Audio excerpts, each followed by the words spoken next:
ভিডিওতে যে খামারটা দেখতে পাচ্ছেন সেই খামারটা কিন্তু আমার নয়, সেই খামারটা ঢাকায় অবস্থিত পারুলাপুর, যিনি আমাদের কর্মজীবনের নিয়মিত একজন দর্শক, যিনি আমাদের চ্যানেলের সমস্ত ভিডিও দেখেন এবং আমাদের পরামর্শ অনুযায়ী তার খামারে সকল কার্য সম্পাদন করেন।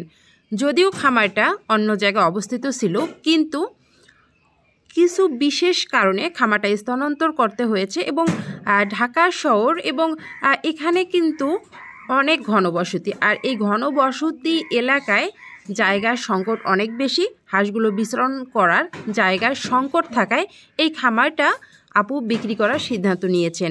এত কষ্ট করে যেহেতু খামারটা ধরে রেখেছেন কিংবা তৈরি করেছেন, ডিমের প্রোডাকশন অনেক ভালো, তো এই খামারটা বিক্রি করতে হচ্ছে, তাই বলে আপুর মন অনেক খারাপ। আপু চাচ্ছে যে এই খামারটা যদি বিক্রি করতেই হয় তাহলে অবশ্যই সুমি আপুকে দিব, কিংবা আমার প্রতি কিংবা আমাদের প্রতি ভালোবাসা থেকেই কিন্তু আপু আমাদেরকে প্রস্তাব করেছেন যে এই খামারটা যদি বিক্রি করতে হয় কিংবা এই হাঁসগুলো কাউকে দিতে হয় তাহলে আমাদেরকেই দিবে। আসলে এটা একটা মন থেকে ভালোবাসা, আর এই মন থেকে ভালোবাসাটা সবার মনে তৈরি হয় না। আপুর জন্য আমাদের তরফ থেকে শ্রদ্ধা এবং ভক্তির কখনো যেন কমতি না হয়। আসলে তিনি মানবতার একটা দারুণ দৃষ্টান্ত স্থাপন করে গেছেন। আসলে মন থেকে ভালোবাসা থেকে যে এত উদার হওয়া যায়, এটা আপুকে না দেখলে আমি জানতাম না। যাই হোক, আপুর কথা মতো আমরা আসলে ঢাকায় আসি। আমার ঢাকায় আসার কারণ অনেকেই জানতে চেয়েছেন কিংবা অনেকেই জানেন না। তো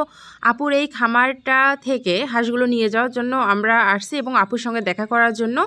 এই খামারটা যেহেতু একেবারে বদ্ধ অবস্থায়, আর সারা দিন রাত এই ঘরেই কিন্তু হাঁসগুলো থাকে, আর গন্ধের সৃষ্টি হয় কিংবা পারিপার্শ্বিক কিছু কারণে আপু এই হাঁসগুলোকে বিক্রি করার সিদ্ধান্ত নিয়েছেন। তো যাই হোক, আমরা এই খামারে আসলাম। আপুর এখানে আমরা 3-4 দিন থেকে আসি। আলহামদুলিল্লাহ ডিমের প্রোডাকশন অনেক ভালো এবং হাঁসগুলো কিন্তু সুস্থ আছে। তো আমরা এই হাঁসগুলোকে আজকে নিয়ে যাব। অনেক দূর যেহেতু জার্নি করে যাবে, হাঁসগুলো অবশ্যই অসুস্থ হবে। কিংবা ডিমের প্রোডাকশন কত একটু বলে দেই। এখানে 450 পিস হাঁস আছে, ডিম হচ্ছে 285 পিস। আমরা নিজেই কিন্তু উত্তোলন করলাম, আরও বেশি ছিল অন্য খামারে। তো এখানে যেহেতু একেবারে বদ্ধ অবস্থা, ডিমের প্রোডাকশন কোনোভাবেই বাড়ছে না, কারণ সারাদিন স্যাঁতস্যাঁতে অবস্থা এবং 2 থেকে 3 বার কিন্তু পরিষ্কার করছে, তারপর পরিষ্কার থাকছে না, কারণ একটা ঘরেই হাঁসগুলো বিচরণ করছে, একটা ঘরে খাবার খাচ্ছে এবং রাত্রেও এখানে বিচরণ করছে। তো যার কারণে কিন্তু ডিমের প্রোডাকশনটা বাড়ছে না, আর বাড়া কিন্তু পসিবলও হচ্ছে না।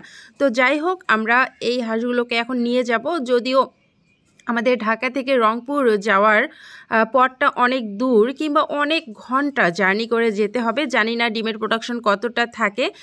তো আমি জানি আসলে এখান থেকে নিয়ে যাওয়ার পরে এত জার্নির পরে ডিমের প্রোডাকশন একেবারে 0 হতে পারে। তো তারপরও সমস্যা নেই, 1 সপ্তাহ মধ্যে ইনশাল্লাহ সব কিছু ঠিক থাকলে ডিমের প্রোডাকশনটা আবার বাড়বে।